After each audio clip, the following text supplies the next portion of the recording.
Barnaby Krantz led the children to their rooms in the dormitory area of the building, the sleeparium it was called. There were doors on either side of the corridor. At each door, Mr. Krantz stopped with the children, and a voice panel announced 2 names. Then the door slid open. There wasn't any logic to the order that Will could see. The list wasn't arranged alphabetically, for example.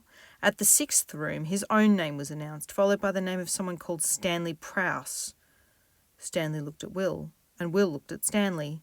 He was a large boy for his age, with a long, pale face and very dark brown eyes. They went in. The room was large and airy. Opposite the door was a big window from which could be seen the towers of the new town of Lawton beyond the trees. All the furniture in the room was new and sleek, made out of green metal and purple coverings. On either side of the window was a bed with a small table, and a desk and a chair beside it. There was also an armchair and a large green wardrobe for each boy. But there was something about the room that made it unlike any Will had ever seen before. There wasn't a single screen in it, not even a simple Omninet panel. "Which bed do you want?" said Will. Stanley frowned. "I'll take that one, if you like," said Will, pointing to the one on the right. "Is that all right? I don't mind. I'll take the other one if you prefer." Stanley shrugged. "Then I'll take that one," said Will, and he threw his bag down on the bed. He turned to the nearer wardrobe and waved his hand in front of the sensor. The door slid back. The wardrobe was fully stocked with clothes. 3 purple suits hung on hangers. Purple sweaters and green sports clothes were neatly folded on shelves. Even T-shirts, underwear and socks had been provided. There was a drawer at the bottom of the wardrobe. Will tapped the drawer with his toe and it opened. Shoes. 2 pairs of black shoes, a pair of green slippers and 2 pairs of sports shoes. He picked up one of the shoes. His size. He looked at the suits. He took off the jacket off one of the hangers and tried it on. The jacket was just like the one Professor Gelmet had been wearing, with the GA logo embroidered on the chest. Will looked at himself in a mirror on the wall. He fastened the last button of the jacket at his throat. Perfect fit. Someone had found out all about him, that was sure. He opened the other wardrobe. The clothes in here were bigger. "I think this is yours, Stanley." Will looked around. Stanley was sitting on his bed and doing something with his bag. He glanced up at Will and nodded. Will took off the jacket and hung it up again. He went over to the window. "Blind, close," said Will, and a blind began to come down. "Blind, open," he said, and the blind retracted. He looked around again. Stanley was still peering into his bag. Not only peering into it now, but whispering into it. "What have you got in there?" asked Will. "Nothing," said Stanley quickly, and he closed the bag. "It's not nothing," said Will. "You have to show me." "Why?" demanded Stanley. "Because we're roommates," said Will. "That's the rule." "What kind of rule is that?" "Oh, it's an obvious rule," replied Will. "If you don't show me what you've got in your bag, Stanley, I'll just have to wait until you're asleep tonight and see for myself, won't I?" "Will you?" "Of course I will, and that means you'll probably have to stay awake to stop me. So if you don't follow the rule, neither of us will get any sleep, will we?" "Unless you fall asleep first," objected Stanley. "Or unless you do," said Will. "Wouldn't it be easier if you just showed me now?" Stanley thought about that. "Do you promise not to tell?" he said at last. "We're roommates, Stanley. Roommates never tell. That's the first rule." Stanley looked at him sceptically, as if he suspected that Will was making up all these rules as he went along, which Will was, never having had a roommate before. "All right," murmured Stanley. "I suppose I'll have to show you sooner or later." He opened his bag, reached in, and pulled something out. Will grinned. It was a dog, or a row dog, anyway. A small white Jack Russell-like one, with a short tail and a brown spot above one of its eyes, and another brown patch above one of its legs. "He's called Bennett," said Stanley. "Bennett?" said Will. "No, road dogs were all called Rough, Spot or Tinker."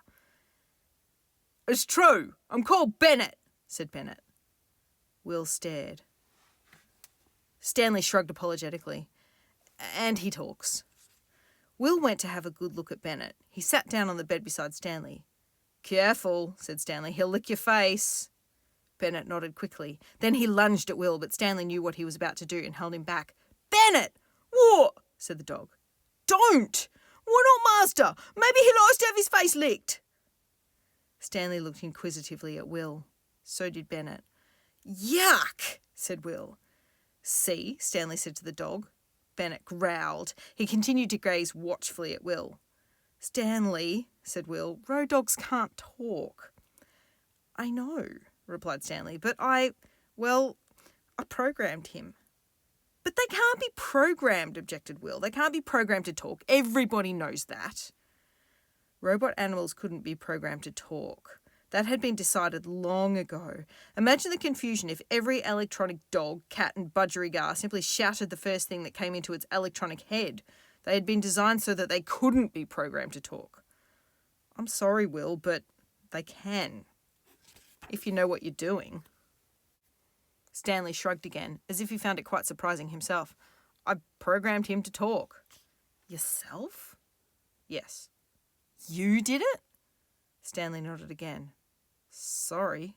Don't say sorry. That's amazing, Stanley.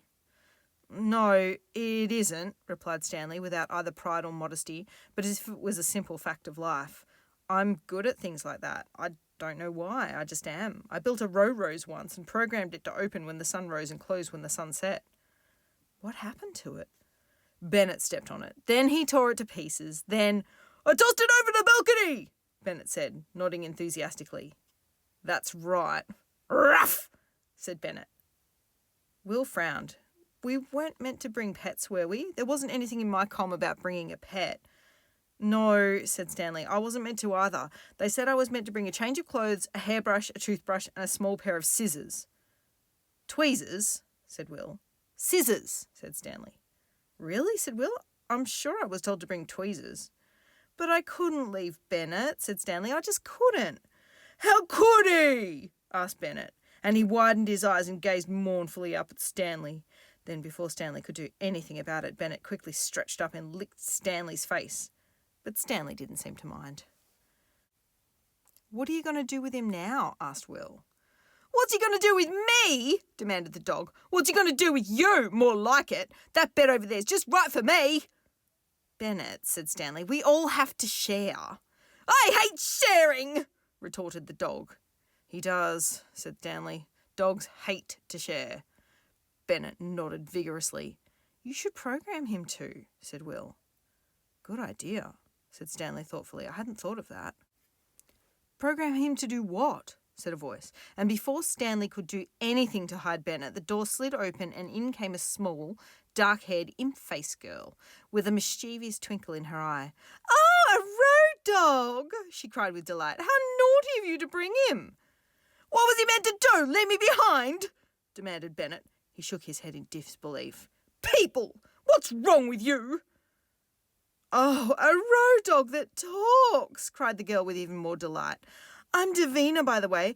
Davina McCready. I'm in the room next door with Cynthia. Cynthia Singh. She wanted some peace and quiet, so I thought I'd come to visit you. You don't want peace and quiet, do you? Will and Stanley looked at each other uncertainly. Cynthia keeps a diary, exclaimed Davina in a very low voice, as if the information was confidential. Then she shrieked with laughter and fell into a chair. I'm Will, said Will, and this is Stanley, and this is his road dog. Bennett, said Stanley. Be careful, added Will, or he'll lick your face. Oh, will he? Inquired Davina. Bennett nodded eagerly.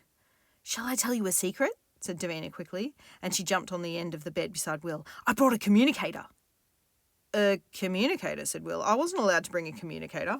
Neither was I, said Davina, and she slyly pulled a thumb-sized micro-communicator out of her pocket. Just a change of clothes, a hairbrush, a toothbrush, and a small pair of pliers, wasn't it? Tweezers, said Will. Scissors, said Stanley. They all stared at each other. Bennett saw his chance, and he leapt up and slapped his big sloppy tongue across Will's face, and then across Davina's neck, before Stanley could get hold of him again. Will wiped the dog's slobber away with his hand. Davina wiped her neck, giggling. He's fast, she said. Bennett nodded excitedly. Where are you from? Said Davina. I'm from Palmdale. Wormingham, said Will. Numeric, said Stanley. It took 3.5 hours by hover, exclaimed Davina. But it was worth it, don't you think? We'll see, said Stanley. Don't be gloomy, Stanley. There's all sorts of things to do here. You heard the professor, and we don't have to study, remember? No work at all. We'll see, muttered Stanley again. Davina glanced at Will and rolled her eyes. Will grinned. I like swimming and gymnastics and crewball and hoverblading and distance, said Davina suddenly. And batball and diving and basketball when I get the time. And skiing and swimming. Did I say that already? The boys nodded. Well, I really like it. What do you like? Will and Stanley hesitated. Was there anything left? I like football, said Will eventually, and pointy wibblers. Are you good? Pretty good. Great! Remember what the professor said? Mr. Tugg is a submaster. Class 2, muttered Stanley. That's pretty good, Stanley, retorted Davina. There were only 10 Class 1s in the whole world. Yeah, but there are 20 Class 2s. Davina peered at Stanley for a moment. Then she glanced at Will and rolled her eyes again, and Will couldn't help laughing. Suddenly they heard Barnaby Crantz's voice coming out of the wall. Children, it said. Leaders, hissed another voice. Sorry, leaders, said Mr. Crantz's voice. An early dinner will be served in the foodarium. Please assemble in front of your rooms in 5 minutes and I will show you the way. Davina and Will looked at Stanley. Then all three of them looked at Bennett.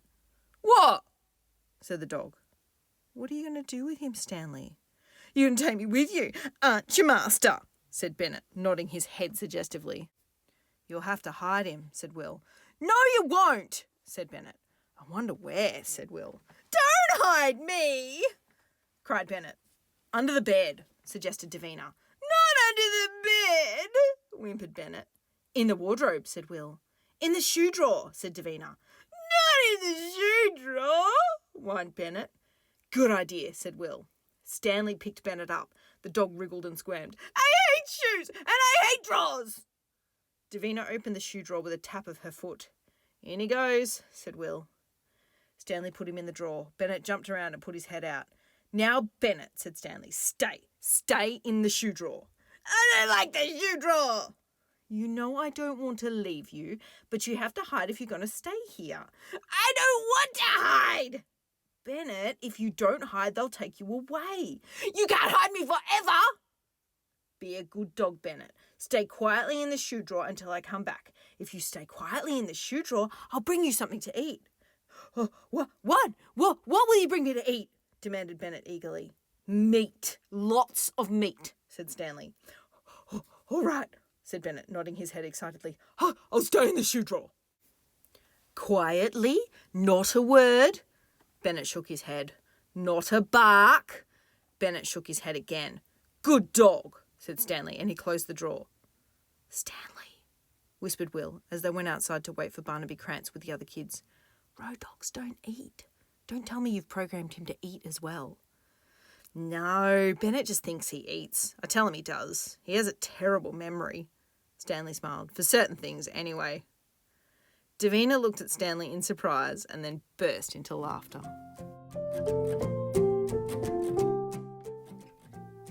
Thanks for joining us. Tune in tomorrow for another chapter of Will Buster and the Gelmet Helmet.